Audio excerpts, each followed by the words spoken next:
Bueno, como les decía, la ley 2306 de este año, que empezó a regir el 31 de julio, amplía el permiso por lactancia y nos dice esta norma que modifica el artículo 238 del Código Sustantivo del Trabajo.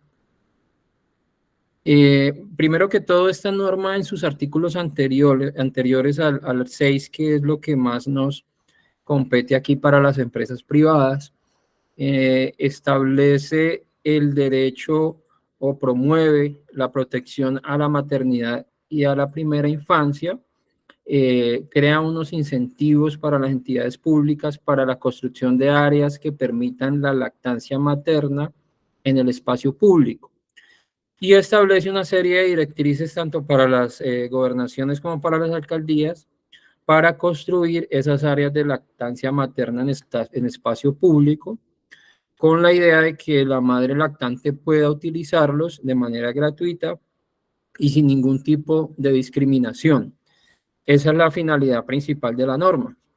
Sin embargo, como les comentaba, en el artículo 6 modifica una norma del Código Sustantivo del Trabajo, el artículo 238, y establece, frente al descanso remunerado durante la lactancia, lo que ya traíamos por un lado, que son 2 descansos diarios de 30 minutos cada uno, hasta los 6 primeros meses de edad del menor. Pero además dice que una vez cumplido ese periodo, se debe otorgar un descanso de 30 minutos en los mismos términos hasta los 2 años de edad del menor, siempre y cuando se mantenga y manifieste una adecuada lactancia materno continua. Entonces, aquí la primera recomendación, revisar si en nuestro personal tenemos una madre lactante con un hijo o hija en esa edad, menor a los 2 años, y hacer la correspondiente consulta o indagarle a esa madre lactante si está lactando debidamente a su hijo o hija y por tanto requiere, perdón que se me fue aquí requiere ese permiso, ¿sí? O ese descanso remunerado. En esas condiciones, pues lo primero es revisar si tenemos una madre lactante. Si a futuro, pues tenemos una trabajadora en estado de embarazo, entonces ya sabemos que que hay que otorgarles esos 30 minutos hasta los 2 años de edad. Adicionalmente, esta norma establece que se pueden conceder incluso más descansos si la trabajadora presenta un certificado médico en el que se expongan las razones que justifiquen ese mayor número de descansos. Entonces, podrían ser no los 30 minutos que está diciendo la norma, sino 30 minutos más o incluso hasta un periodo superior para realizar esa lactancia ya con una justificación médica adecuada. También esa norma establece que los empleadores deben establecer en un local contiguo a aquel donde la mujer trabaja una sala de lactancia o un lugar apropiado. Aquí la norma utiliza un término que me parece muy curioso, que dice que un lugar apropiado para guardar al niño. Esta parte la debemos interpretar en cuanto a que ya veníamos con la obligación de las salas de lactancia desde el año 2017 con la ley 1823 y la resolución 2423 del 2018, que estableció la obligación para las empresas con más de 50 trabajadores de tener una sala de lactancia con unas especificaciones que el Ministerio de Salud da en esa resolución, o para las empresas con un capital superior a 1.500 salarios mínimos. ¿Cuál es la diferencia con esta norma? Quedó un poco, digamos que contravía la anterior en cuanto a que ya no establece un límite en cuanto a la cantidad de trabajadores, Simplemente aquí dice, los empleadores deben establecer en un local contiguo a donde la mujer trabaja una sala de lactancia. Entonces, así tenga la empresa 5, 10, 15, 20 trabajadores. Si tiene una trabajadora en condición de lactancia, tendría que disponer de esa sala. Le da así una opción, porque dice que se puede contratar con las instituciones de protección infantil para dar cumplimiento a esa obligación.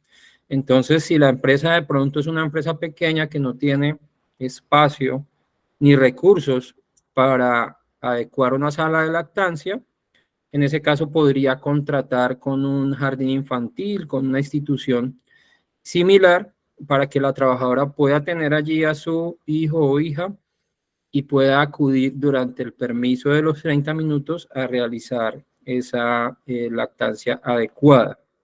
Entonces, miren ustedes que esta norma trae diferentes o varias obligaciones que debemos tener en cuenta. Ahora, en la práctica, no siempre tiene que ser automático que tengo la trabajadora en estado de embarazo, ya tengo que construir la sala de lactancia o tengo que mirar dónde voy a contratar para que ella pueda dejar al niño, perdón, al niño o niña. En ese caso, hay situaciones en las que la mujer prefiere o la trabajadora dejar a su hijo en su hogar o al cuidado de algún familiar o con una empleada de servicio doméstico.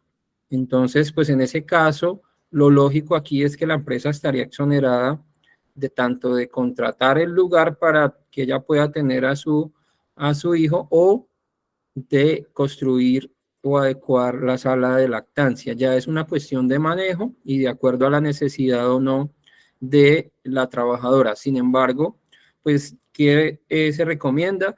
Que en esos casos en los que no se va a hacer uso de la sala de lactancia, porque la trabajadora no lo requiere, se pueda hacer algún tipo de documento o algún tipo de manifestación donde la trabajadora sí lo deje en claro de que no lo requiere y que pues solamente va a hacer uso de los 30 minutos de permiso o de licencia o descanso remunerado. Entonces aquí ya nos queda claro que ese descanso remunerado de lactancia pasó a ser de 2 años o ir hasta los 2 años eventualmente. No automáticamente, no en todos los casos. En este punto también es importante resaltar que la empresa puede, yo ahí no veo inconveniente en que la empresa le solicite a la trabajadora por escrito, puede ser, ojalá en lo posible, que le informe si está lactando o no a su hijo o hija, porque la norma así lo dice siempre y cuando se mantenga y manifieste una adecuada lactancia materno continua. Entonces, se puede solicitar para que la trabajadora lo diga, nos manifieste a la empresa si está llevando a cabo esa lactancia y ahí considero que no se estaría transgrediendo ningún derecho, aunque es una situación privada, personal de la trabajadora, es una decisión personal. Para poder cumplir con la norma, pues necesitamos que ella nos diga si efectivamente está llevando a cabo esa lactancia. Y periódicamente le podríamos estar preguntando para saber si todavía se requieren los 30 minutos. Yo sé que difícilmente, y ahí tenemos que entrar a aplicar el principio de buena fe, porque difícilmente eso lo vamos a poder verificar. La única momento en el que se puede exigir un certificado médico es cuando la trabajadora requiere más tiempo del que dice la ley, pero sobre el tiempo que dice la ley, pues no podemos exigirle un certificado médico de que sí efectivamente está lactando a su hijo o hija. Ahí ya es un tema de buena fe y de honestidad de parte de la trabajadora respecto a que esté haciendo uso de esos 30 minutos adecuadamente y para lo que la norma lo establece. Entonces, eso en cuanto a las obligaciones que trae la norma. Una pregunta muy importante que surge a raíz de la ampliación de este periodo de lactancia es si se amplía también la estabilidad laboral reforzada por lactancia. Recordemos que la madre trabajadora en estado de embarazo y una vez da a luz durante la licencia de maternidad y durante el periodo de lactancia, tiene una protección especial para efectos de no ser despedida. En principio, la regla general es que está prohibido despedir a la trabajadora en estado de embarazo, de maternidad o de lactancia. Entonces, la regla general es que no la podemos despedir, salvo si acudimos al Ministerio de Trabajo a solicitar el permiso y el Ministerio de Trabajo nos da o nos otorga ese permiso. De lo contrario, un despido en esas condiciones, pues va a traer como consecuencia que a través de una acción de tutela o de un proceso ordinario laboral nos reintegren a la trabajadora y tengamos que pagarle los salarios, las prestaciones, todos los aportes del tiempo que estuvo sin laborar, más la indemnización especial.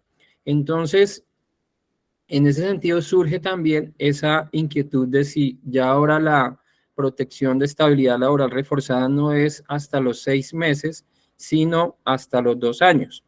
Entonces, aquí tenemos que hacer referencia a lo que la Corte Constitucional ha manifestado respecto a al periodo de lactancia.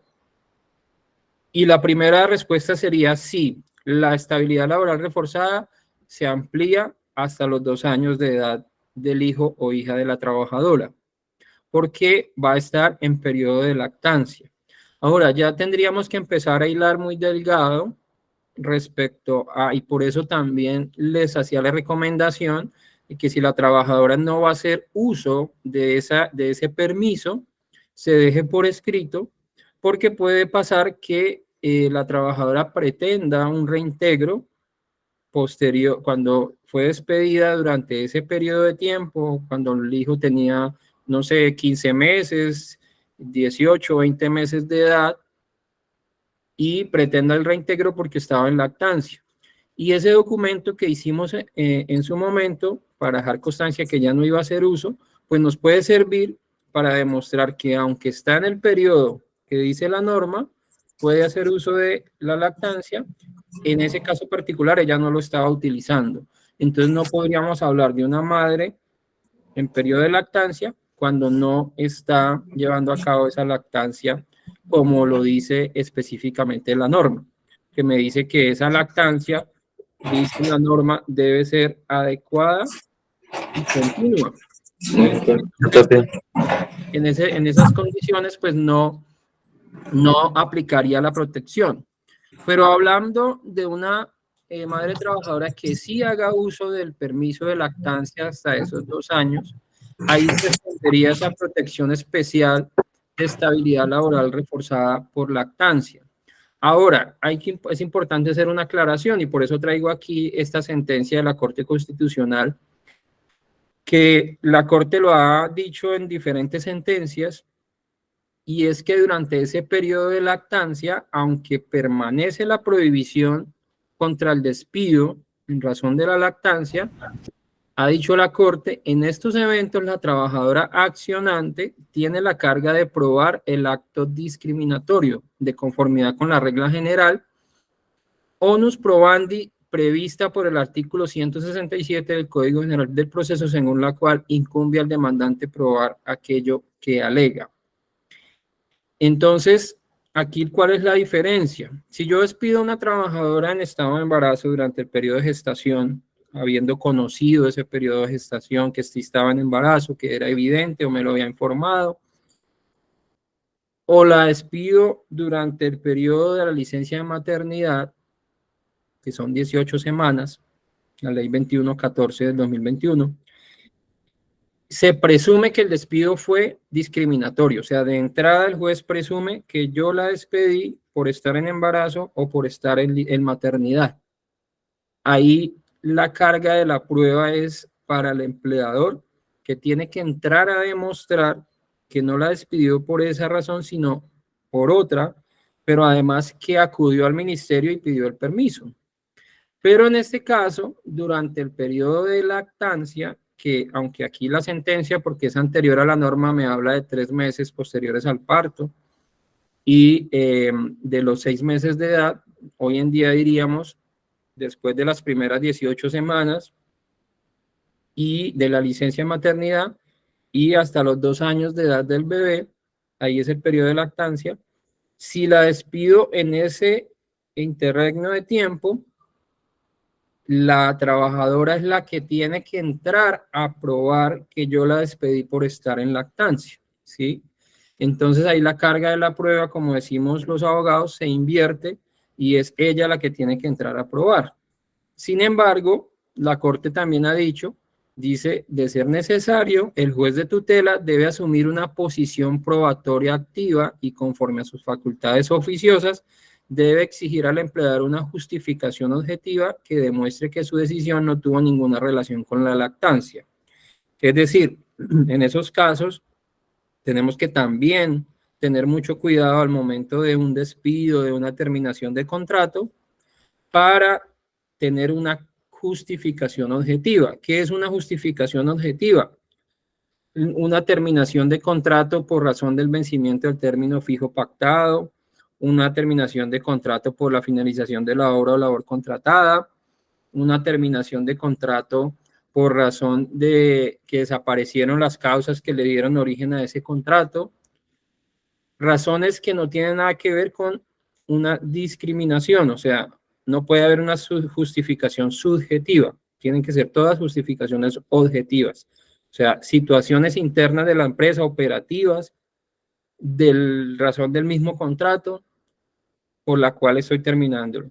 Entonces, recomendación, ahora ya no vamos hasta los 6 meses, sino hasta los 2 años, donde vamos a tener mucho cuidado. Ya no es tan grave, pero sí es de cuidado mirar cómo se va a terminar ese contrato. Y si es del caso, ir de todas maneras al ministerio a solicitar un permiso, así el ministerio me diga en una comunicación o en una resolución, en este caso no procede la solicitud de permiso porque no está en gestación, en embarazo o en el periodo de maternidad. Pero ya tengo una respuesta del ministerio con la que puedo probar que intenté al menos realizar ese trámite. Esa, digamos que es la consecuencia directa de esta norma de la ley 2306, que como les decía, amplía el periodo de lactancia. Entonces, eso en cuanto a esta norma, que quería explicárselas porque pues es importante tenerla en cuenta, es reciente y ya tenemos que aplicarla. No sé si hay alguna pregunta frente a ese tema de la lactancia, para entonces ahora pasar a lo que tiene que ver con la reforma laboral. Vamos a estar hablando hoy de los primeros artículos de la reforma laboral. Voy a hacer, yo creo que 3 conferencias sobre la reforma laboral para poderla analizar a detalle. Si alguien tiene alguna pregunta sobre la lactancia, entonces con mucho gusto, sobre la maternidad. Jimison, buenas tardes, te habla Paola. Paola, buenas tardes, ¿cómo estás? Jimison, una pregunta, ¿a partir de cuándo se empieza a aplicar? Y si tenemos en este momento personas que están en licencia de maternidad, ¿aplicaría para ellos? Sí, la norma empezó a aplicarse a partir del 31 de julio. Entonces, ya tendríamos que estarle otorgando, si tenemos una trabajadora en licencia de maternidad, entonces quiere decir que cuando regrese de su licencia de maternidad, va a tener 2 descansos de 30 minutos hasta los 6 meses de edad de su hijo o hija, y a partir de ahí un solo descanso de 30 minutos hasta los 2 años de edad, y con las especificaciones que les decía, verificar si sí requiere ese permiso, que lo manifieste por escrito, ojalá, pero para darle respuesta, sí, en este momento ya es aplicable y ya tienen derecho las trabajadoras a ese permiso. Algo que de pronto ha surgido y es de que empezó la norma, de pronto la empresa no se dio cuenta que ya tocaba darle ese permiso a la trabajadora, no se lo otorgó y la trabajadora lo está solicitando. Entonces hay unos periodos no sé, 3 semanas, 2 semanas, hay un mes que no le dimos esos permisos. Entonces ahí la recomendación es concertar con la trabajadora. Bueno, si no le dimos ese permiso, entonces vamos a darle 2 permisos diarios o vamos a aumentar los permisos para ponernos como al día con los que no le dimos. Esa sería una recomendación. Jiminson, gracias. Bueno, Paola, gracias a ustedes. Lina Fernanda Gómez. ¿Hay otra pregunta de Lina, creo? Lina Fernanda. Hola, señor Jiminson, ¿cómo está? Buenas tardes. Hola, Lina, buenas tardes. Tengo una consulta. Si dado el caso, nosotros tenemos una colaboradora que está en su periodo de lactancia, nosotros podemos llegar a un acuerdo con ella para que, digamos, ese tiempo, si es petición de ella, se puede unir, digamos, los 30 minutos de la mañana y los 30 de la tarde al finalizar la jornada laboral y que ella, digamos, se salga una hora antes para poder realizar su proceso de lactancia final del día. ¿Eso se puede negociar, esos lapsos de tiempo? ¿O no? Tiene que ser 30 en la mañana y 30 en la tarde y aún así condicionar el paso. Gracias, Lina, por la pregunta. Bueno, miremos que la norma no me dice la norma, 2 descansos de 30 minutos cada uno dentro de la jornada, ¿sí? Sin descuento alguno del salario. Y para la adicional que es después de los 6 meses, lo mismo, 30 minutos en los mismos términos. Entonces, la norma no me dice que tenga que ser, de entrada uno supondría eso y de pronto sí es la finalidad de la norma que sean 30 en la mañana y 30 en la tarde para que pueda tener 2 oportunidades de tiempo suficiente para lactar a su bebé, pero no lo exige así la norma. Entonces, al no exigirlo así, es perfectamente viable que se acuerde con la trabajadora como el ejemplo que nos pone Lina, que sea al final de la tarde. Entonces, si la jornada va hasta las 6 de la tarde, esa trabajadora salga a las 5 de la tarde y pueda tener sus 2 permisos unidos esa hora para que pueda llevar a cabo su lactancia. Eso digamos que ya es manejo, ya es también decisión de la trabajadora si lo hace así para lactar a su bebé y también pues manejo con la empresa. No es tampoco obligación de la empresa hacerlo. La empresa puede perfectamente establecer en qué momento y en qué horarios, obviamente en horarios que sean adecuados, porque no le vamos a decir a la trabajadora que le damos permiso a las 10 de la mañana, por ejemplo, y ella vive a media hora o a una hora del trabajo, pues obviamente no le va a servir de nada ese permiso. Pues lo ideal es que sea que pueda entrar media hora más tarde o que pueda salir media hora más temprano en la mañana y de la misma manera en la tarde. O en el ejemplo y la pregunta que nos plantea Lina, que entre, también podría ser que entre una hora más tarde o en la tarde salga una hora más temprano o en la tarde también llegue una hora más tarde. Es perfectamente viable, manejable, porque la norma no nos establece un horario específico ni que tenga que ser en la mañana o en la tarde el permiso. Hay una pregunta en el chat. Doctor Jimmy, muchas gracias, señor Jimmy. Con mucho gusto, Lina. Esto tendríamos que dejarlo por escrito, ¿cierto? Sí, sí. Como el uno sí o cómo lo manejamos. Exacto, sí, eso es lo importante, digamos, en todo esto, que se deje por escrito los acuerdos que se hagan con la trabajadora, que dejemos en un documento en qué horario se va a aplicar, si después lo cambiamos, hagamos otro documento, no hay problema, y lo mismo vuelvo y reitero, en el periodo que adiciona esta norma. Si la trabajadora no va a hacer uso de ese permiso, porque dice yo ya no estoy lactando a mi bebé, ya no lo necesito, que lo dejemos por escrito, porque eso va a tener repercusiones después en una reclamación por fuero o por estabilidad laboral reforzada. Creo que aquí tenemos otra pregunta en el chat. Dice Lisette Tatiana Arias. Tenemos una empleada que tiene un bebé de 1 año y 2 meses, pero ella no lacta a la bebé. ¿Se puede despedir a la empleada sin ningún problema o debemos solicitar el permiso en el ministerio?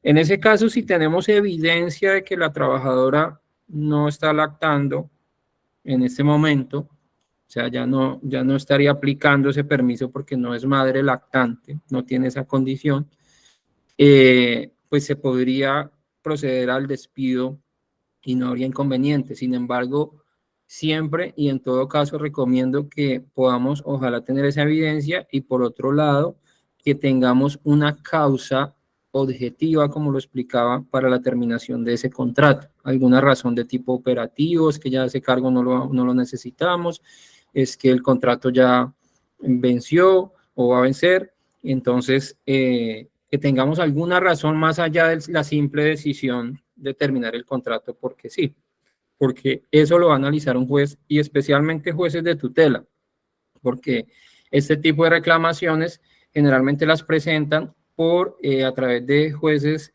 de tutela, y los jueces de tutela, pues puede ser un juez penal, puede ser un juez civil, hasta jueces de tierra resuelven tutelas, jueces de cualquier otra jurisdicción menos laboral. No siempre las resuelven los jueces laborales, que de pronto tienen más conocimiento de estos temas a fondo. Entonces, simplemente esos jueces van a ver si se despidió en ese periodo, si no hay ninguna justificación de la empresa, ordena el reintegro. Entonces, por eso tenemos que prevenir muy bien y revisar cada caso cómo se va a realizar. Doctora Candia, buenas tardes. Buenas tardes, doctor Jimmy. Buenas tardes para todos. Una pregunta, doctor.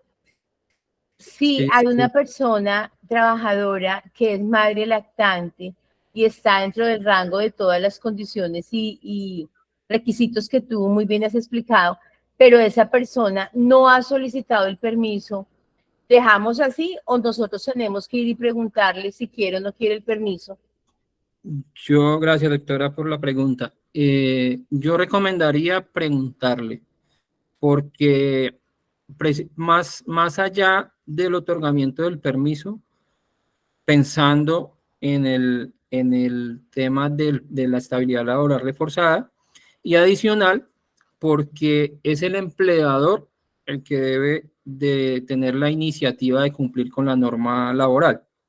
Entonces, como sabemos, en todos los ámbitos de la sociedad, el desconocimiento de la ley no puede ser excusa para no cumplirla. Entonces, si de hecho no hay desconocimiento, sino que sabemos que la norma lo está estableciendo y sabemos que hay una trabajadora que podría acceder a ese derecho, mi recomendación es informémosle por escrito. Y ya si la trabajadora dice, no, es que yo ya no estoy lactando a mi bebé, ya no necesito ese permiso, pues entonces ahí que nos lo diga por escrito y ahí ya quedaríamos exonerados. Pero yo sí recomendaría manifestarle, decirle a la trabajadora, como lo hacemos con cualquier otro derecho, con cualquier otra obligación laboral, para evitar después reclamaciones futuras en las que me diga, de pronto ya salga de trabajar y me quiera pedir esos descansos y hasta de pronto quiera pedir que se los paguemos, que no debería ser y la norma no lo establece, pero no falta de pronto el juez que diga, como no le otorgaron el descanso y era remunerado, pues páguele esos descansos. Puede pasar también. Son muchas cosas las que surgen de ahí, entonces yo recomendaría, doctora, hacerle digamos, informarle a la trabajadora y esperar a ver qué nos responde. Si ella no responde, por ejemplo, pues aducimos que no lo necesita tampoco. Entonces, al menos cumplimos con informarle y dejar la constancia que le informamos. Entendido, doctor. Muchas gracias. Gracias, doctora. Bueno, no, creo que no hay más preguntas de este tema. Sí, de todas maneras, perdón, sí, doctora, discúlpame, yo tengo otra. tranquila. Resulta que uno contrata a una trabajadora, pero ella ya había tenido su bebé antes, ¿sí? O sea que uno no fue, el empleador no ha sido informado de que ella tuvo bebé porque pues ella no trabajaba con nosotros. Y nunca nos informó y ya llegó, por ejemplo, y tiene el bebé 9 meses, es un ejemplo. Como ya no se ha informado, entonces nosotros pues no sabemos, doctor.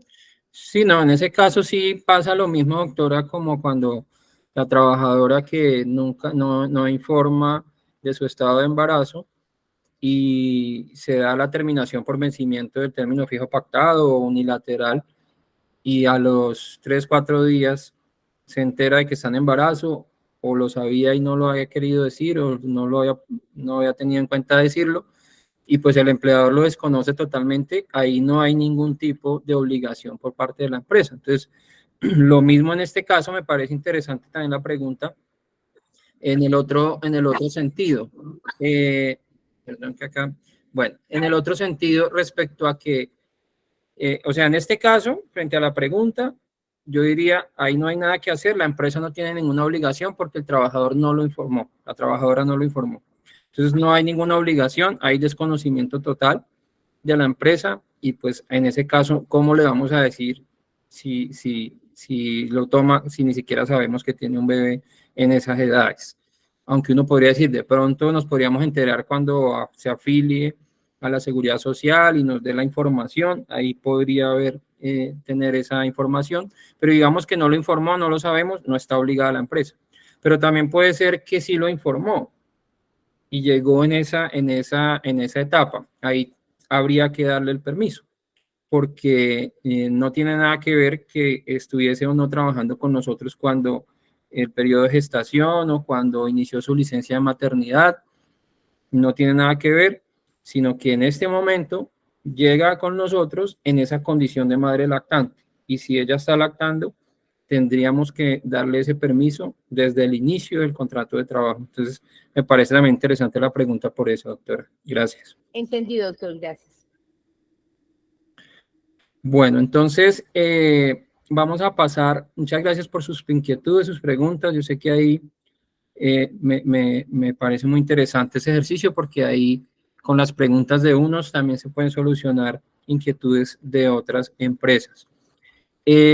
Vamos a pasar al tema de la reforma laboral. Vamos, como les decía, a ver los primeros artículos y en una próxima oportunidad que programemos estaremos viendo los siguientes. Como sabemos, la reforma laboral, pues en el primer intento que hizo el gobierno nacional se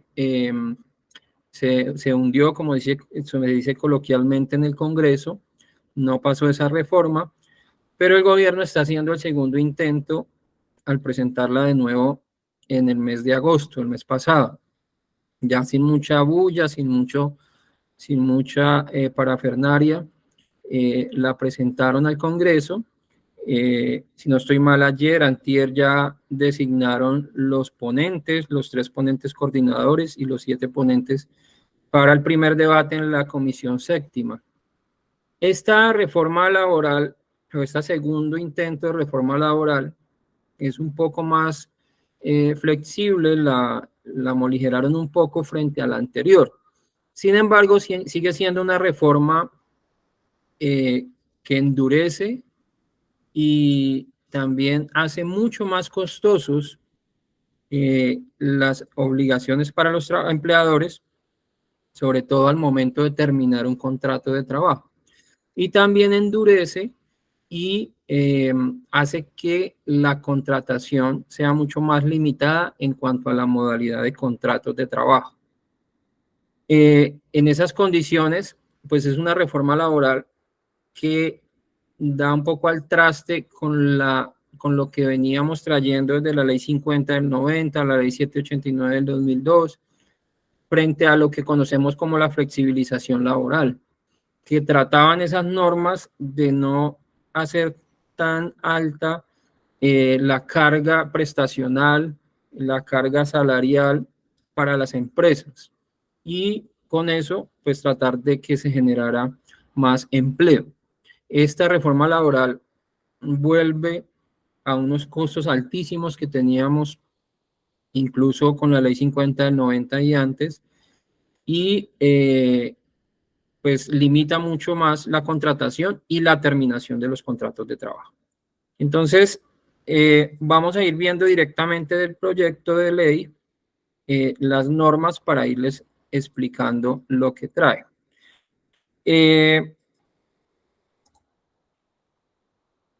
Bueno, ahí se ve. Bueno, listo. Entonces, pues los primeros 3 artículos de la reforma laboral son artículos generales y digamos un poco más jurídicos. Primero, sobre el objeto de adoptar la reforma laboral, modificar el código sustantivo, la ley 50, la ley 789 del 2002. El segundo sobre las relaciones que regula, que básicamente son las de derecho laboral individual, es decir, los trabajadores de las empresas privadas, el derecho laboral colectivo, que tiene que ver con todo el tema sindical, y las relaciones colectivas también del sector público. Eso es un tema ya de sindicatos que lo veremos después en otra charla. Restringe pues la aplicación a los empleados públicos porque pues ellos tienen sus propias normas específicas, especiales. En este caso el código sustantivo se aplica para los trabajadores del sector privado y para los trabajadores del Estado, que conocemos como trabajadores oficiales, que son los que tienen un contrato de trabajo con una entidad pública. A ellos también se les aplica el código sustantivo del trabajo. Y establece unos principios en el artículo 4, unos principios que pues se tienen que aplicar en todas las relaciones laborales, que son muy importantes y que pues estos principios se analizan en muchos casos específicos para determinar si se están violando o se están cumpliendo. La igualdad de oportunidades, la remuneración mínima, vital y móvil, proporcional a la cantidad y calidad de trabajo, la estabilidad en el empleo, que tiene que ver mucho con los fueros, la irrenunciabilidad de los beneficios mínimos de las normas laborales, es decir, que un trabajador no puede renunciar a sus derechos mínimos y así lo haga, esa renuncia es inválida. La posibilidad de transigir y conciliar sobre derechos inciertos y discutibles, es decir, una indemnización, por ejemplo, es un derecho incierto, lo podemos conciliar. Una indemnización, una sanción moratoria, por ejemplo, que es cuando no se consignan las cesantías a tiempo o cuando no se le pagan al trabajador sus prestaciones al terminar el contrato, esos derechos son conciliables. La situación más favorable al trabajador en caso de duda en la aplicación de interpretación de fuentes formales del derecho, es decir, cuando yo tengo dos normas que hablan de lo mismo, pero una es más favorable que la otra, siempre se tiene que aplicar la norma más favorable hacia el trabajador. La primacía de la realidad sobre las formas, es decir, lo que conocemos como el contrato realidad, es decir, si yo contrato a una persona con un contrato de prestación de servicios, pero me cumple horario, yo le estoy pagando, hay una prestación personal del servicio, es decir, siempre esa persona es la que me presta el servicio, yo le doy un uniforme, una identificación, le doy órdenes, pues ahí lo que en realidad es un contrato de trabajo, entonces se aplica este principio de la primacía de la realidad. La garantía de la seguridad social, la capacitación, el adiestramiento y el descanso necesario, eso tiene que ver con las vacaciones, con capacitar a los trabajadores, con tenerlos afiliados a la seguridad social, y algo de lo que acabamos de hablar, la protección especial a la mujer, a la maternidad y al trabajador menor de edad. Y otros principios derivados de la OIT, de la Organización Internacional del Trabajo, que tienen que ver con temas sindicales, con la eliminación de todas las formas de trabajo forzoso o obligatorio, la abolición del trabajo infantil, salvo las excepciones que nos permite aquí la ley tener para trabajadores menores de edad, la eliminación de la discriminación en materia de empleo y ocupación, discriminación por razones de género, de cuestiones de religiosas, políticas, y un entorno de trabajo seguro y saludable, que esto pues tiene mucha relación con el sistema de gestión de salud y seguridad del trabajo. Esos son los principios que trae esta reforma laboral y que serían aplicables a toda relación laboral. Y en el título 2, el capítulo 1, ya viene con, dice, las medidas para garantizar la estabilidad laboral y aumentar la productividad. Entonces aquí digamos que vienen como los temas de más interés del día a día de las empresas. Y el primero de ellos es el contrato laboral a término indefinido. Esta reforma laboral pretende que el contrato laboral a término indefinido sea la regla general, es decir, que la mayoría de trabajadores en nuestro país tengan un contrato de trabajo a término indefinido. Y limita el contrato de trabajo a término fijo a algunas excepciones que tienen que ser debidamente justificadas. Entonces dice, excepcionalmente podrán celebrarse contratos de trabajo ya sea por tiempo determinado por el tiempo que dure la realización de una obra o labor determinada o para ejecutar un trabajo ocasional, accidental o transitorio. Los trabajos ocasionales o los contratos de trabajo ocasionales, accidentales o transitorios son esos contratos que son menores de un mes y que corresponden a actividades completamente diferentes a las que la empresa hace. Entonces necesitamos, no sé, pintar la fachada de la empresa. La empresa no se dedica a esa labor, entonces podemos contratar a un trabajador. Generalmente ese tipo de cosas pues se contratan de pronto con prestación de servicios también de una empresa que hace ese trabajo, pero también se podría con un trabajador accidental o transitorio en un contrato inferior a un mes. Esos contratos no se preavisan, no se prorrogan, de eso tenemos una norma especial. Y dice que ese contrato de trabajo a término indefinido tendrá vigencia mientras no se presenten algunas de las causales establecidas en la legislación. ¿Cuáles causales? Las del artículo 61 y 62. Las del 61 por cierre de la empresa, por muerte del trabajador, por situaciones de mutuo acuerdo, por ejemplo, que se terminó por mutuo acuerdo, o las del artículo 62, que son las justas causas. Entonces dice, si no se da una de esas dos, de las que están ahí en esos dos artículos, el contrato siempre tendrá vigencia. El trabajador o trabajadora podrá darlo por terminado mediante preaviso de 30 días. Aquí esta norma de la reforma laboral vuelve a traer el preaviso a cargo del trabajador. Sin embargo, no establece tampoco, como lo tenemos hoy en día, una sanción para el trabajador que no avisa. Y esto es una situación que se presenta muy seguido en las empresas, si es que el trabajador avisa hoy o mañana viernes a las 4 de la tarde pasa la carta de renuncia y no entrega el cargo, y no hay nada que hacer. No se le puede descontar de su salario como se podía antes, que se les contaban 30 días de salario. Y esta norma vuelve a traer el preaviso, pero sin dientes, diría yo, porque no se le puede descontar al trabajador nada. Y dice en el parágrafo, el preaviso indicado no aplica en los eventos de terminación unilateral por justa causa imputable al empleador, es decir, lo que conocemos como el despido indirecto. Si hay despido indirecto, es decir, el empleador fue el que presionó al trabajador a renunciar, ya sea porque no le paga, porque se atrasa en la seguridad social, porque hay un tema de maltrato. Entonces, el trabajador se vio obligado a renunciar. En ese caso no está obligado a lo de los 30 días. Pero vuelvo y digo, si hay un preaviso que el trabajador no se le va a sancionar con nada, pues igual lo van a incumplir. Pero ese es como lo que trae este artículo frente al contrato de trabajo a término indefinido, la regla general. Y en el artículo 6 nos habla del contrato de trabajo a término fijo y por obra determinada. Entonces aquí es donde viene la limitación y los cambios frente al contrato de trabajo a término fijo.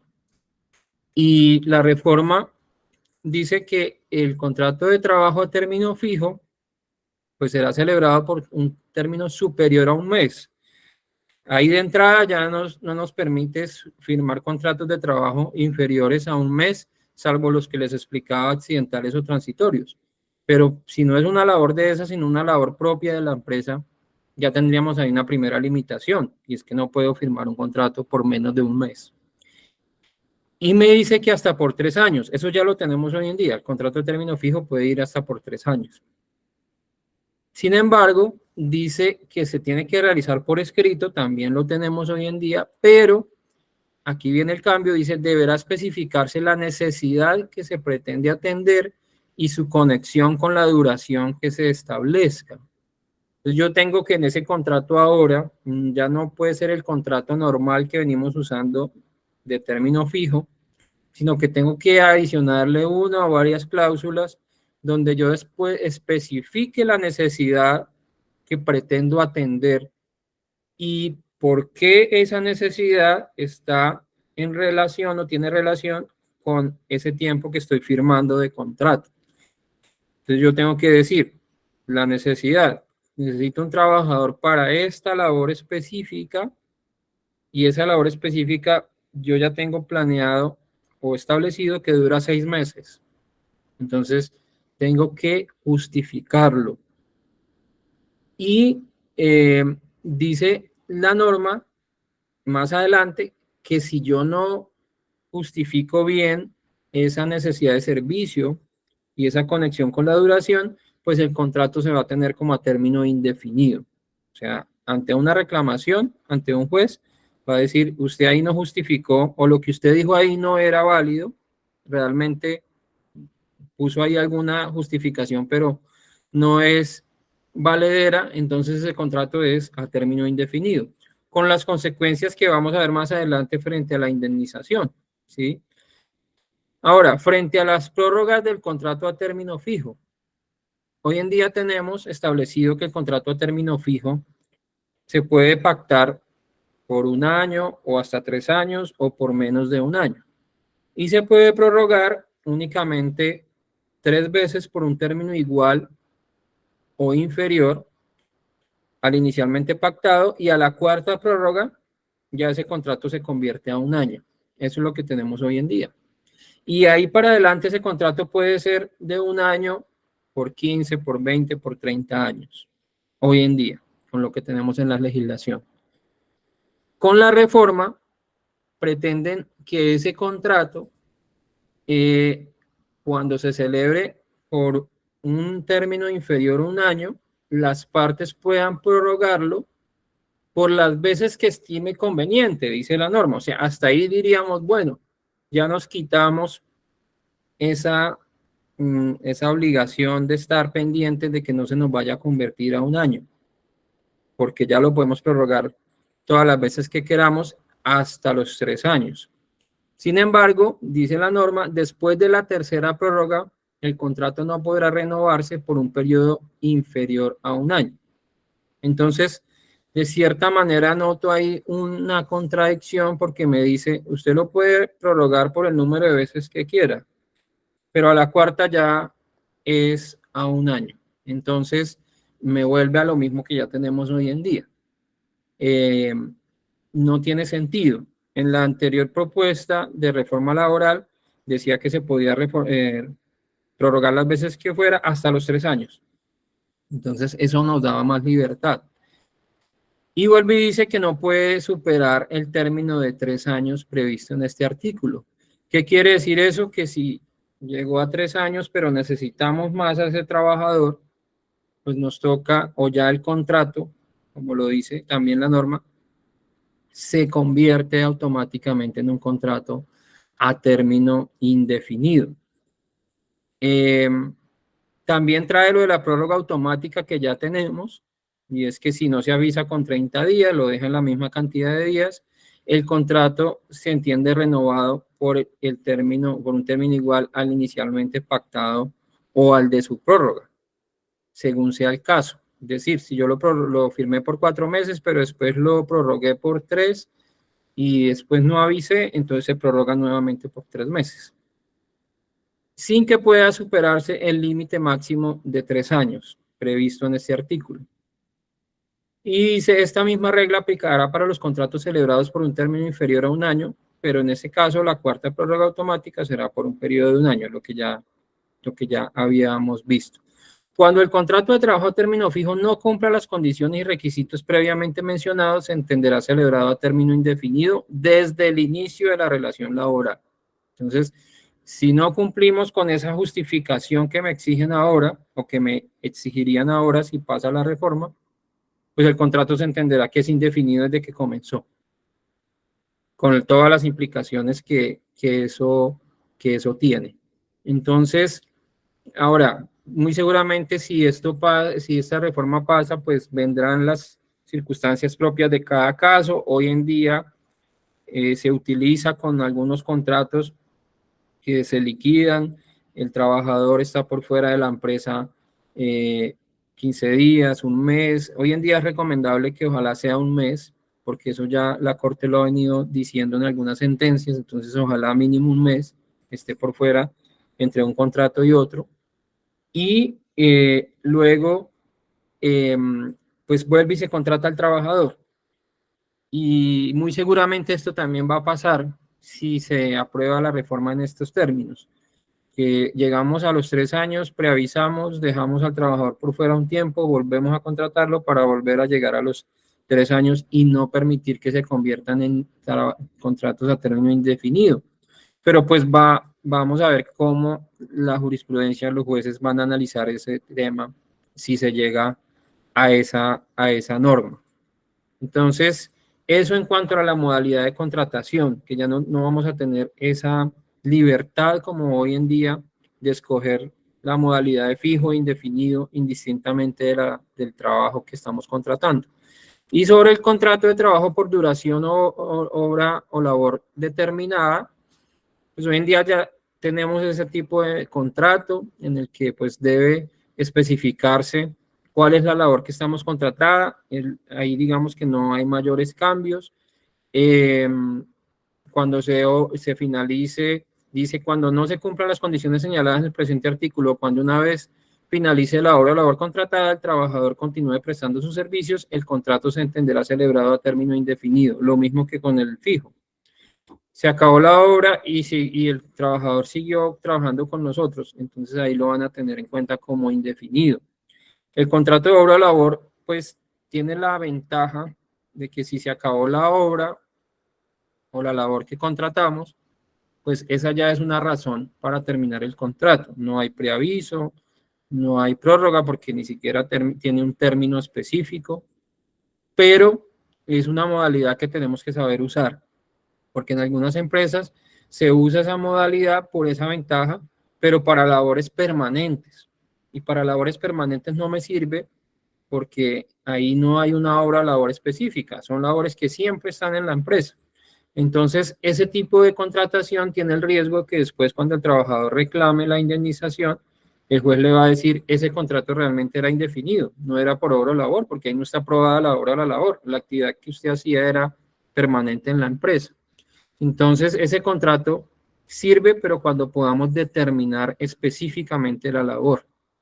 Una actividad especial en la empresa, no sé, una campaña de venta de un producto específico por cierta temporada, o las empresas que contratan servicios con otras empresas y firman un contrato de carácter comercial con esa empresa o de prestación de servicios, entonces contratamos trabajadores para cumplir con los servicios con esa empresa, ahí me puede servirse el contrato de obra o labor. Y si ya pasa a otro contrato, pues hacemos un otro sí donde pasa a otro contrato con otro cliente. Pero es un contrato que toca saber utilizar y que hay que saber decir las especificaciones de esa obra o labor. La reforma laboral también, como les decía al inicio, nos trae o pretende establecer un proceso disciplinario laboral. Nosotros ya tenemos en los reglamentos internos de trabajo unos procedimientos frente a faltas graves, leves, por parte de los trabajadores, y tenemos en algunos de pronto un procedimiento más robusto, con más especificaciones, en otro de pronto un poco más sencillo, de acuerdo al tamaño de la empresa. Pero hoy en día no hay una norma que me obligue a un proceso disciplinario específico. Y en eso, digamos que la jurisprudencia de la Corte ha sido muy clara, por ejemplo, frente a determinar que si es una terminación de contrato de trabajo, yo no tengo que aplicar el proceso disciplinario, sino que simplemente tengo que hacer unos descargos, una citación donde le informe al trabajador de qué tema lo estoy citando, por qué hechos. Unos descargos donde le pongo de presente las pruebas, le hago las preguntas correspondientes, le doy la oportunidad de presentar pruebas y luego ya la terminación del contrato debidamente justificada, no es más. Pero en la reforma pretenden, establecer un procedimiento ya formal establecido en la ley que considero complica más la terminación de los contratos o las sanciones a través de los procesos disciplinarios. Y ese procedimiento dice que en todas las actuaciones para aplicar sanciones disciplinarias o para terminar un contrato de trabajo con justa causa, entonces miren que acá ya me incluye o pretenden incluir la terminación del contrato en un proceso disciplinario, contrariando incluso lo que la Corte ha dicho en las sentencias, que la terminación del contrato de trabajo no es en sí una sanción, sino que es la decisión de finalizar el contrato de trabajo por una causa debidamente justificada. Pero aquí con la reforma pretenden incluir también las terminaciones de contrato en los procesos disciplinarios.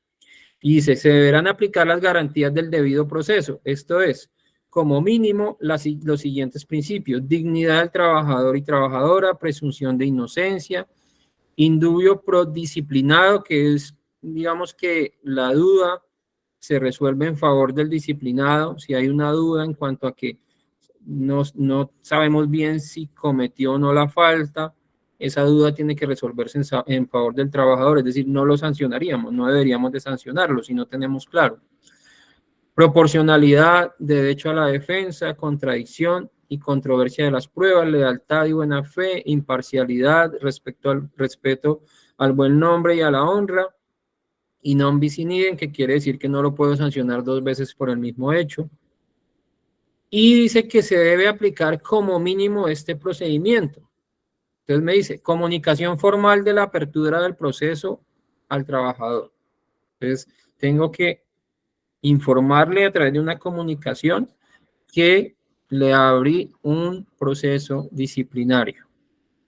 Una formulación de cargos, yo diría, puede ser en esa misma comunicación, es decir, donde yo le digo, mire, los cargos que le voy a imputar son estos: usted incumplió esta, usted con este hecho incumplió estas normas, con este hecho incumplió estas otras, del contrato, del reglamento interno, del código sustantivo del trabajo, de las políticas de salud y seguridad en el trabajo.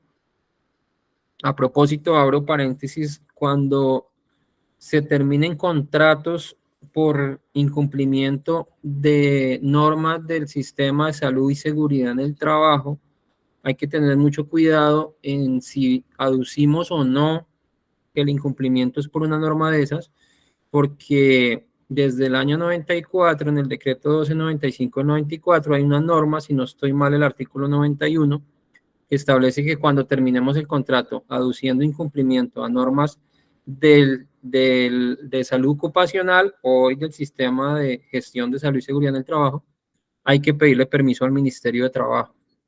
Entonces, esa norma está ahí como que casi no se aplica mucho, pero ya he tenido 2 casos en 2 demandas donde solicitan el reintegro del trabajador porque la empresa no solicitó el permiso al ministerio y aparentemente adujo incumplimiento de normas de salud y seguridad en el trabajo. En ese caso, digamos que la empresa no lo dijo así puntualmente, sino que terminó el contrato más por incumplimiento a funciones del trabajador. Pero son funciones que se dan en razón de evitar riesgos. Entonces, están queriendo unir ahí las 2 cosas para que lo tengan en cuenta. Cierro paréntesis. El traslado al trabajador de todas y cada una de las pruebas que fundamenten los cargos formulados. Entonces, tengo que presentarle al trabajador las pruebas que tengo. La indicación de un término durante el cual el trabajador o trabajadora pueda formular sus descargos, controvertir las pruebas y allegar las que consideren necesarias. Es decir, aquí ya no iríamos a una diligencia de descargos como tal, sino que yo tengo que citarlo, formularle los cargos, decirle aquí están las pruebas y le doy 5 días o 3 días o 2 días para que usted controvierta estas pruebas, formule sus descargos y además me allegue las que considere necesarias, ¿sí?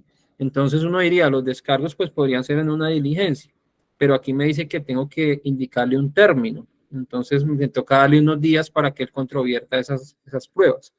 El pronunciamiento definitivo debidamente motivado, es decir, cuando yo ya tome una decisión, pues tengo que motivarlo, digamos que hoy en día ya eso se aplica. La imposición de una sanción proporcional a los hechos que la motivaron o la decisión de terminación con justa causa del contrato. O sea, tiene que haber una proporcionalidad entre los hechos, si realmente son tan graves como para sancionarlo, o para terminar el contrato, o son unos hechos que simplemente daban para un llamado de atención y yo decidí terminar el contrato, entonces el juez me va a poder decir no cumple con la norma porque no hay proporcionalidad y en ese caso páguele la indemnización. Revisión de la decisión. ¿Qué quiere decir esto? Que yo le tengo que dar a él un término y decirle que puede interponer un recurso de revisión. Le puedo decirle, tiene 2 días para solicitar la revisión de esta decisión. Puede ser ante la misma persona que en la empresa tomó la decisión o ante un superior a través de una especie de recurso de apelación, pero tengo que darle esa oportunidad de interponer esa solicitud de revisión. Y en el parágrafo me dice que ese tiempo de ese proceso disciplinario tiene que ser de mínimo 5 y máximo 30 días hábiles. Es decir, hoy en día cuando vamos a terminar un contrato de trabajo por justa causa, yo puedo citar al trabajador el lunes para que presente descargos el martes, incluso muchas veces se hace en la mañana para que en la tarde presente descargos. Yo no soy muy amigo de eso, siempre recomiendo que al menos sea el día siguiente. Y el martes hacemos los descargos y el miércoles le pasamos la carta de terminación. En algunos casos también el mismo día. Tampoco lo recomiendo. Pero hoy en día lo hacemos así de rápido porque no hay una norma que me obligue a un término de duración como quieren hacerlo con la reforma, que me dicen mínimo 5 días hábiles. Entonces yo no podría como hoy en día que en 3 días ya puedo estar terminando el contrato. Me tocaría mínimo esos 5 días y en un máximo de 30 llevar a cabo ese proceso disciplinario. Pero adicional, en el parágrafo 2 dice que si el trabajador se encuentra afiliado a una organización sindical, pues puede acudir con 2 representantes del sindicato. Eso también ya lo ha dicho la Corte y hoy en día, así no haya sindicato en las citaciones, siempre se recomienda que se le diga al trabajador que puede acudir con 2 compañeros para que sean testigos de lo que se diga ahí. Pero adicional, la reforma pretende traer la asistencia de un abogado. Dice, en todos los casos, el trabajador o trabajadora tendrá derecho a ser asistido o asistida por un abogado o abogada que represente sus intereses y adelante la respectiva defensa técnica. Entonces, yo aquí, ¿qué digo frente a este artículo? Pretenden transformar el proceso disciplinario en un proceso judicial. Entonces ahora ya vamos a tener unos términos, unas pruebas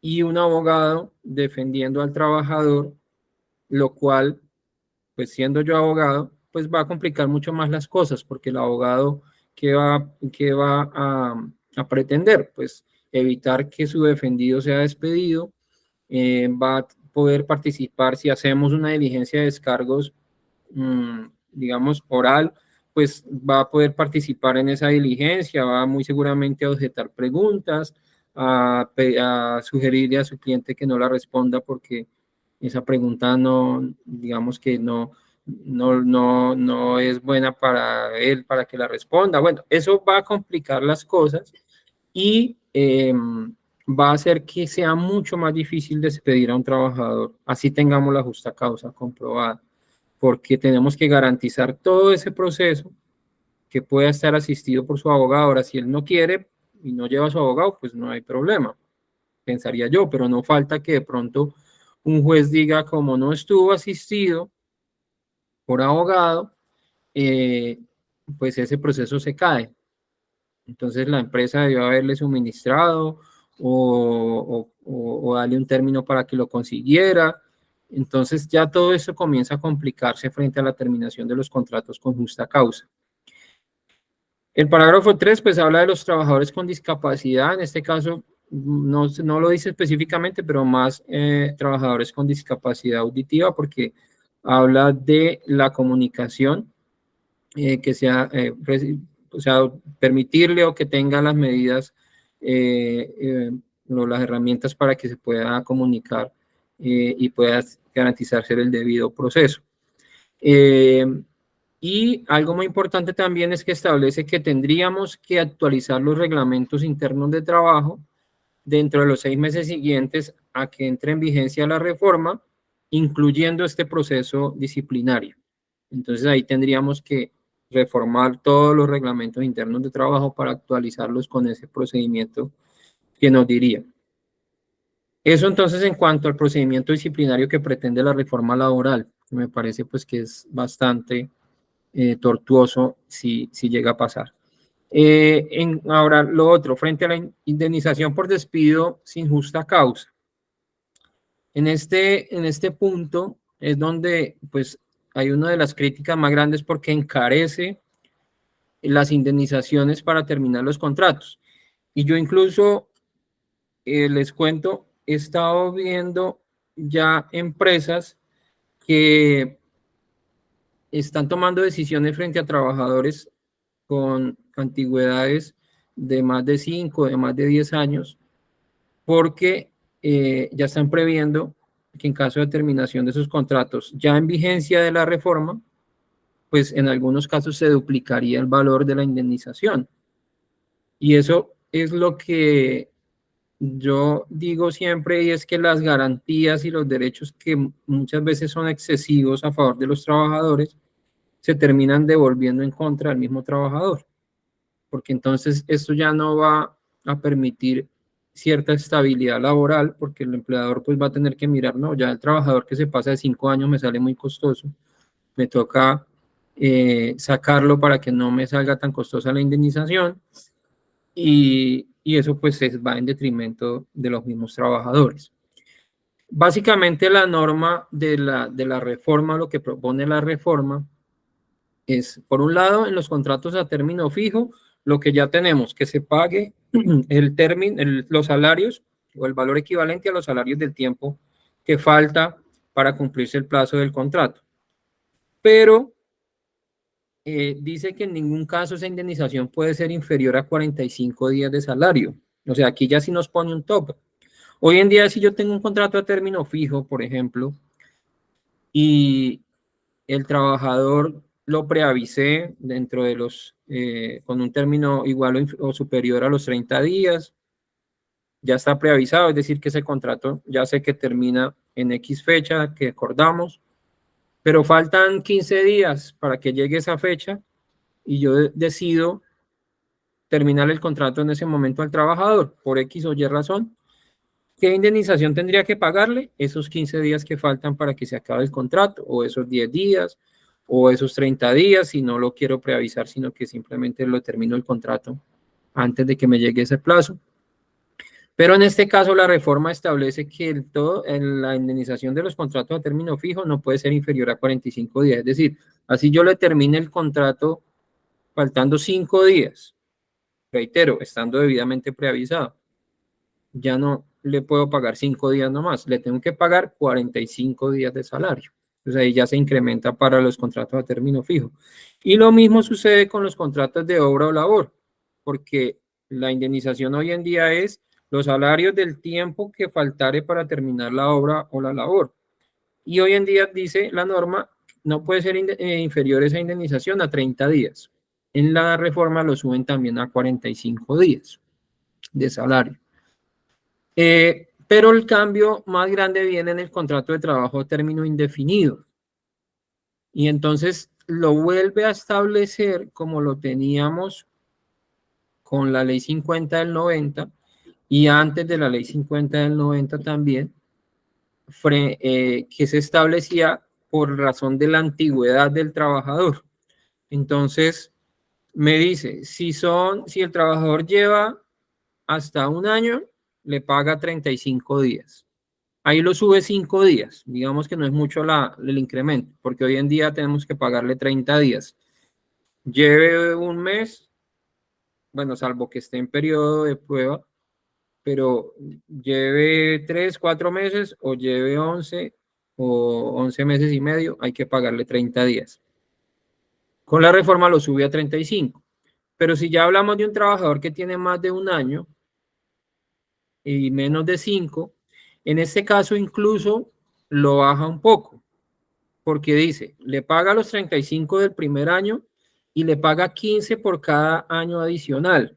Aquí lo baja porque hoy en día tenemos 30 días por el primer año y 20 días por cada año subsiguiente. Aquí lo baja a 15. Este es el único caso en el que va a ser inferior la indemnización a lo que tenemos hoy en día. Aunque lo sube 5 días por el primer año, lo baja 5 por cada año subsiguiente. Pero a partir de ahí, a partir de los 5 años, dice que se tiene que pagar, cuando son entre 5 y 10 años, se tienen que pagar 30 días adicionales a los primeros 35 por cada año subsiguiente de servicios. Entonces aquí sí lo sube en una cantidad de 10 días más a lo que tenemos hoy en día por cada año subsiguiente, más los 5 que le adiciona en el primer año. Y para los trabajadores con la mayor antigüedad, los que tienen más de 10 años de servicio, lo duplica. Aquí es digamos, la parte en la que se sube más la indemnización. Y dice que se pagan 35 por el primer año y 60 días por cada año subsiguiente. Es decir, pasamos de 20 a 60 días. Entonces ya ahí se triplica el valor de la indemnización. Aquí yo tengo una tablita donde lo voy a explicar con un ejemplo, teniendo en cuenta un salario de 2 millones de pesos, un contrato de trabajo a término indefinido con un salario de 2 millones de pesos. ¿Cómo sería la indemnización o cuánto sería la indemnización hoy y cuánto sería con la reforma? Entonces, por el primer año subiría a 333,000 pesos. Si estamos hablando de un trabajador que lleve 5 años, lo hice con el máximo de cada rango. Ahí, como les decía, baja. Hoy en día la indemnización sería 7.333.000, con la reforma sería de 6.333.000. Bajaría 1 millón de pesos. Pero a partir de ahí sí se incrementa. Si es un trabajador que tiene 10 años de servicios, hoy en día lo indemnizaríamos con ese salario de 2 millones, con una indemnización de 14 millones, y con la reforma sube a 20 millones, es decir, ya ahí son 6 millones de pesos más. Y el mayor incremento es con los trabajadores de más de 10 años, porque aquí en este ejemplo que lo hago con un trabajador simplemente de 12 años de servicios, que no estamos hablando de nada del otro mundo, y todavía, aunque hoy en día no hay tanta estabilidad, hay más movimiento de personal en las empresas. En muchas empresas hay personas con esta cantidad de años de servicios. Y en ese caso de salario de 2 millones, miren ustedes a dónde pasa. Hoy en día sería una indemnización de 16.666.000 pesos. Con la reforma pasaría a 46 millones. Es decir, estaría incrementándose aproximadamente en 30 millones de pesos esa indemnización. Entonces, ahí es donde viene el incremento mayor en la indemnización de los contratos de trabajo a término indefinido. Y es donde encarece, entonces por eso les decía al comienzo, por un lado limita la contratación y nos lleva a que tenga que ser a término indefinido. Por otro lado, nos complica la terminación de los contratos con los procesos disciplinarios, también para las terminaciones con justa causa. Y por otro lado, incrementa el valor de la indemnización. Entonces, el objetivo, lo que uno ve aquí, es que el objetivo es evitar a toda costa que se terminen los contratos de trabajo. Cosa que no es, si bien trata de proteger al trabajador, pues como dice el mismo código, en todo contrato va envuelta la condición resolutoria, es decir, a cualquier momento se puede terminar. Y no está bien que no sea flexible esa posibilidad de terminar los contratos y sea tan costosa para las empresas. Por último, les voy a hablar de estos dos artículos, el 9 y el 10. El 9 habla de la sanción moratoria. Es una pregunta muy recurrente en las empresas. ¿Cuánto tiempo tengo para pagar la liquidación de un trabajador? Mi respuesta siempre es, no hay un término. Sin embargo, el artículo 65 del Código Sustantivo me dice que si a la terminación del contrato yo no le pago salarios o prestaciones, o le quedo debiendo salarios o prestaciones, se genera una indemnización moratoria de 1 día de salario por cada día de retardo. Yo siempre digo, páguele lo más rápido que pueda, porque entre más días pasen, más atractivo se va volviendo ese caso para un abogado. Si un abogado, un cliente, un trabajador va y consulta a un abogado y le dice es que se demoraron 8 días para pagarme la liquidación, ¿cuánto ganaba usted? No, yo me ganaba el salario mínimo. Pues 8 días de salario mínimo realmente no valen la pena para iniciar un proceso. Pero si ese trabajador dice, no, se me demoraron 6 meses, 8 meses, un año, o todavía no me lo han pagado, ya han pasado 6 meses, pues ese abogado puede decir, bueno, ya esto sí vale la pena, porque son 6 meses de salario que le tendrán que pagar a esta persona, porque pues no le han pagado su liquidación. ¿Cuál es la reforma o la modificación que trae esta reforma que me parece muy delicada?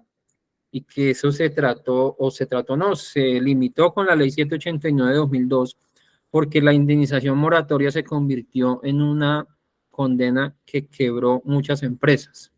Esto es lo que conocemos popularmente como los salarios caídos. Y en este caso, digamos que no solo se da cuando el trabajador no le pagaron la liquidación. La indemnización moratoria muchas veces se da aún pagándole la liquidación al trabajador, pero de pronto hicimos mal la liquidación, no lo tuvimos en cuenta unos conceptos que consideramos que no eran salariales y resulta que sí son salariales. Entonces el juez va a decir, usted le liquidó mal las prestaciones, le quedó debiendo un pedacito de prestaciones sociales, pague la moratoria. Entonces, esa moratoria con la ley 789 del 2002, y es lo que tenemos hoy en día, establece que si el trabajador gana el salario mínimo, la moratoria va hasta el día que le paguen sus prestaciones. 1, 2, 3, 4, 5 años. Porque pues un salario mínimo no es tan alto y de pronto esa moratoria no va a ser tan grande. Pero si el trabajador gana más del salario mínimo, esa moratoria solamente va hasta 2 años y a partir de ahí únicamente se condena a la empresa a pagar unos intereses moratorios.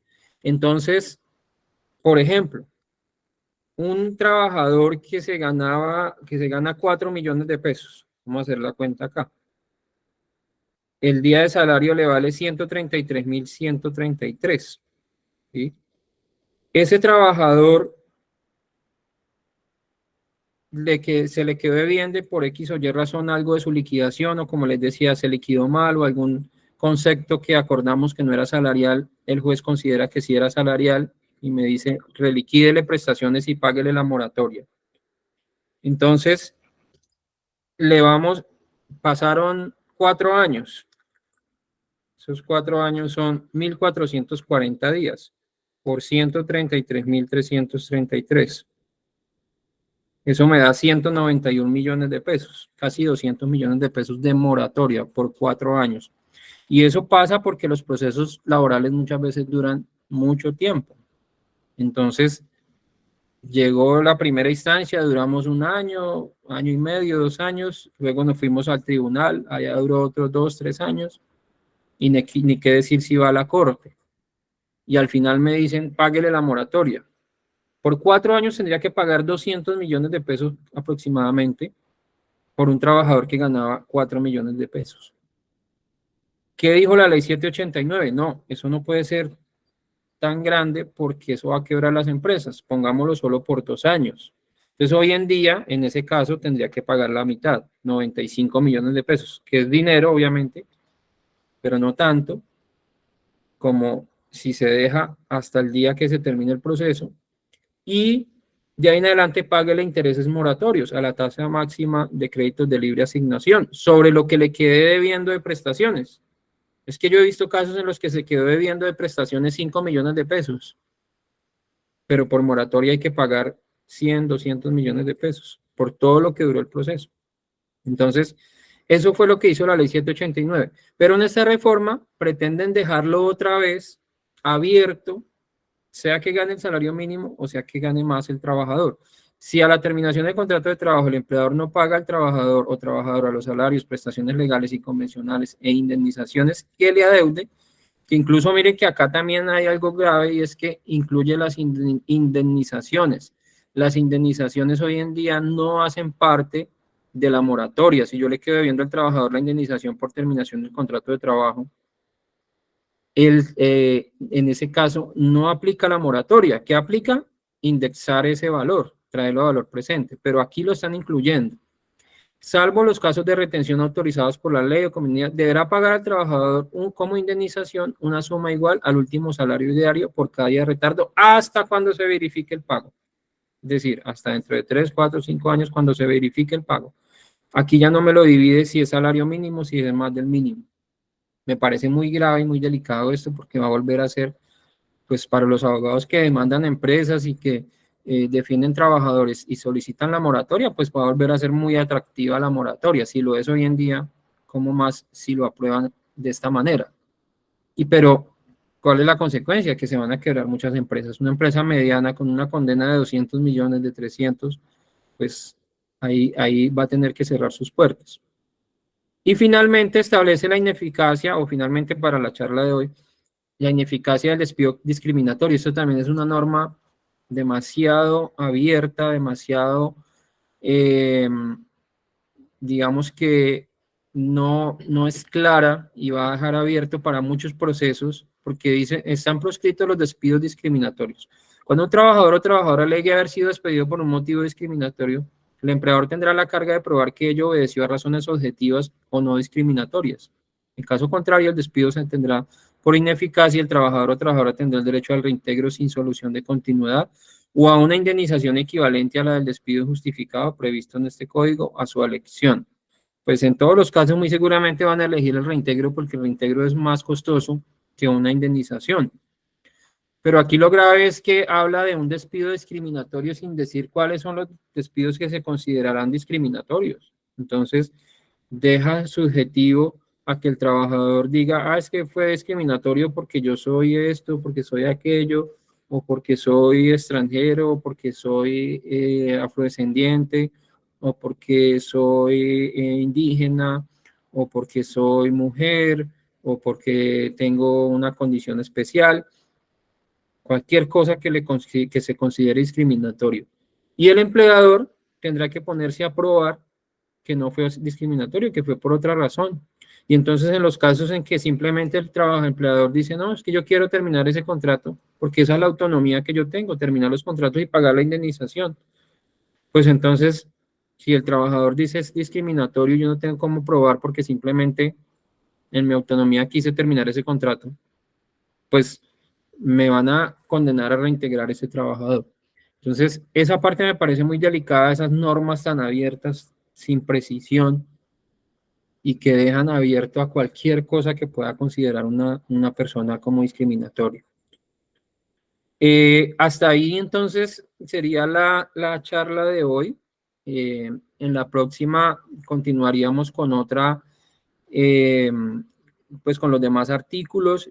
Y les agradezco pues que estén conectados. Si hay preguntas, entonces vamos a resolverlas en este momento. Lina Fernanda, te escucho. Hola, señor Chirucho, una consulta. Todo lo que usted nos está explicando en este momento, si se llegara a aprobar, sería para casos que se presentaran a partir de esa fecha, ¿correcto? Ya casos anteriores, eso ya no tendría ninguna validez, ¿correcto?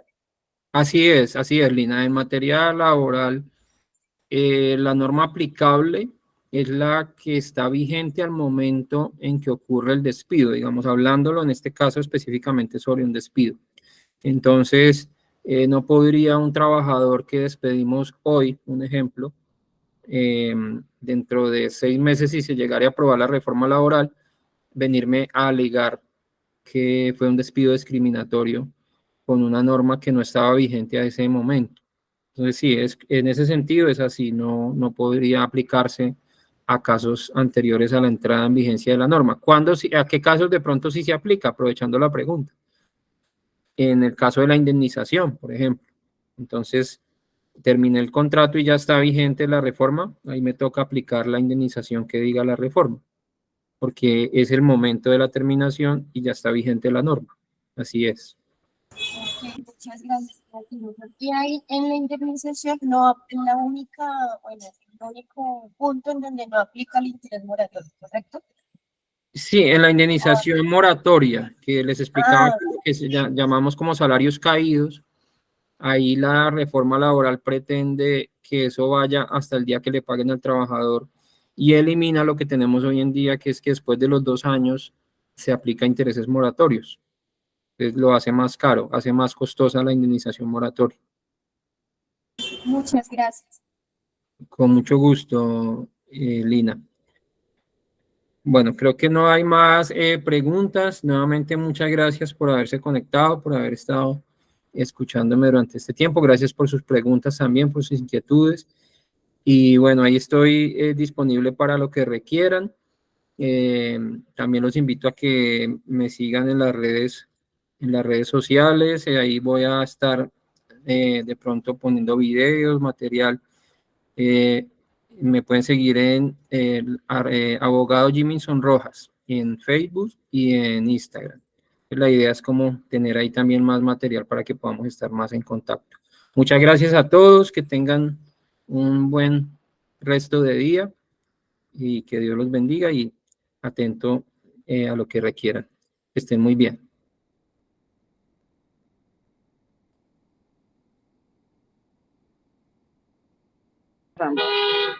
Doctor Jimmy, muchas gracias. Doctora Gladys, con mucho gusto. Gracias a ustedes por conectarse. Bueno, señor, que esté bien. Hasta luego.